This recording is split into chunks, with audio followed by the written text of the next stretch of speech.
you've got such an incredible story, right? You've got the 9-figure verdicts. You've represented some, very public figures. First, just mindset. What goes into attention and how you think of it? Or is it, hey, I'm just going to do a great job and it's developed over time? Like what goes into it? So this is where you come into the story. So let's go back to 2011 when I'm fired by the largest personal injury firm in the country after a year and a half, coming from doing insurance defense. So I did insurance defense, which is the opposite sort of what I do now. Went to the world's largest injury firm, did that for a year and a half, got fired, and I'm like, what do I do now? Do I go back to defense? So I was kind of tired of that and realized that was a hustle. Do I go back, to another similar firm? Well, if you think insurance defense is a hustle, wait till you see inside one of those firms. And I started my own firm. And, that started with, instead of being in between the news, with a commercial, being on the news and the concept of earned media and being the, local expert for TV news, and Facebook, when Facebook would actually show businesses, across the platform more, and Twitter. And at the time there was this whole thing, Google Plus, and I was reading what you had to say, and everybody thought Google Plus would take off, and it was trying to maximize and be, the best at each individual sphere, and YouTube, and putting stuff on YouTube, and content rich, and learning what SEO and SEM is, and honing in on marketing and branding, and building this kind of image that was inside me. Some would say it was genetically coming, whether I liked it or not. But you gotta get out there and work it. And, Aaron Joint, one of my clients, got ran over while sunbathing, and we went to the Today Show and told her story. And then Jordan Davis got shot and killed, and that made some media. And then it builds, right?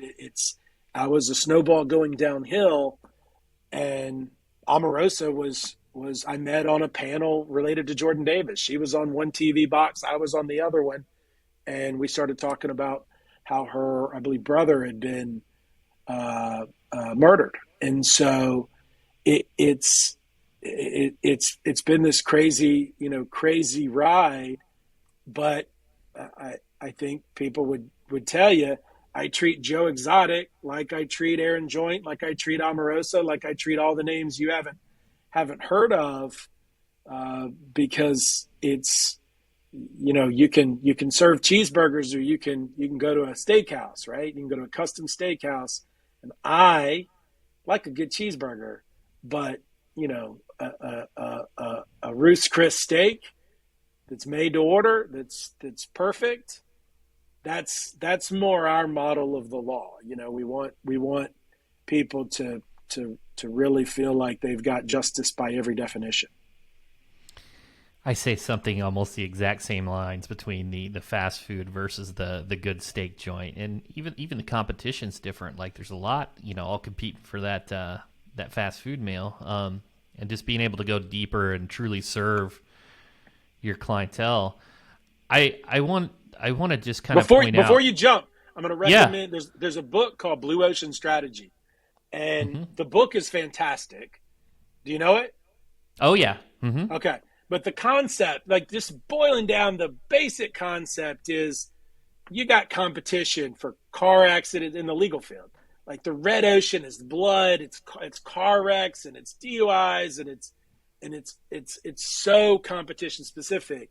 And like you just said, it's that blue ocean of, I mean, there's not many people that get celebrity representation as attorneys, but that blue ocean of custom work, in the law or in any field, you find an area that's not overfished, and that's where we started. We couldn't get the amount of car wrecks. I wasn't going to go, Better Call Saul it for for car wrecks stand on a billboard, but it's it's the custom service that helps you stand out, and it's the referrals that's kept us going. My two largest settlement, we just settled one for 5 million, a motorcycle wreck for $5 million.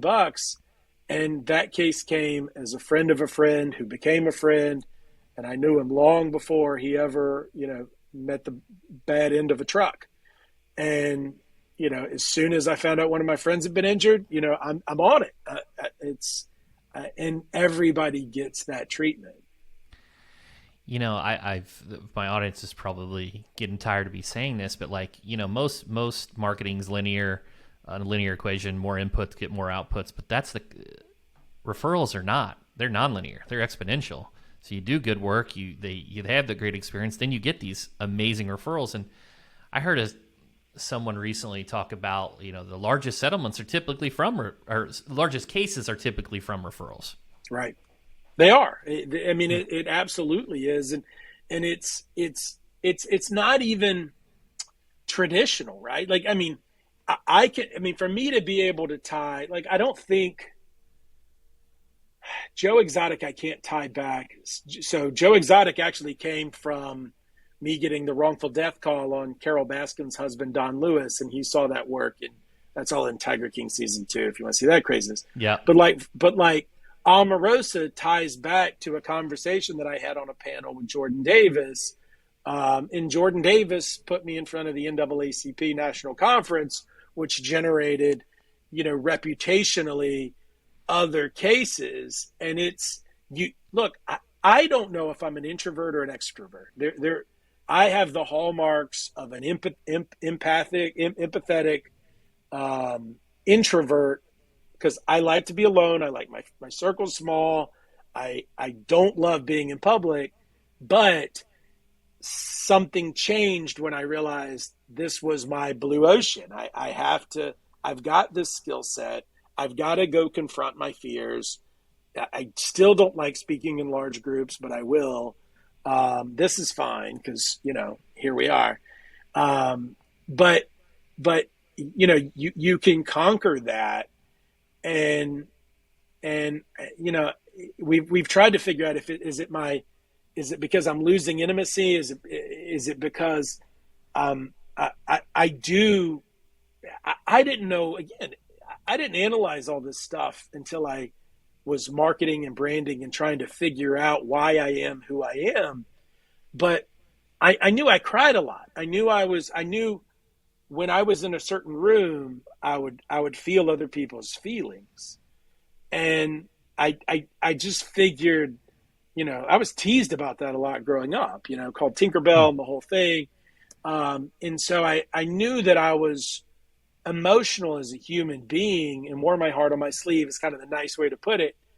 But I didn't know what that meant. And then, somebody said, it's because you're an empath. And I was like, well, I've heard that expression, but what does that mean? And you look at it and I've got this crazy olfactory thing. If I'm anywhere around eggs, it makes me gag. For some reason, I can't stand the smell of eggs. And there's these little genetic or kind of nature issues that I have that I'm like, well, I didn't know this was a thing that you could actually diagnose. Same thing for high functioning anxiety, right? And I've got both, yay! And so it works because of my profession, but it's my normal. I don't know how to live anybody else's normal, but it also filled a gap in a profession that is so much all about money to actually make it all about people. It has led to nicer shoes.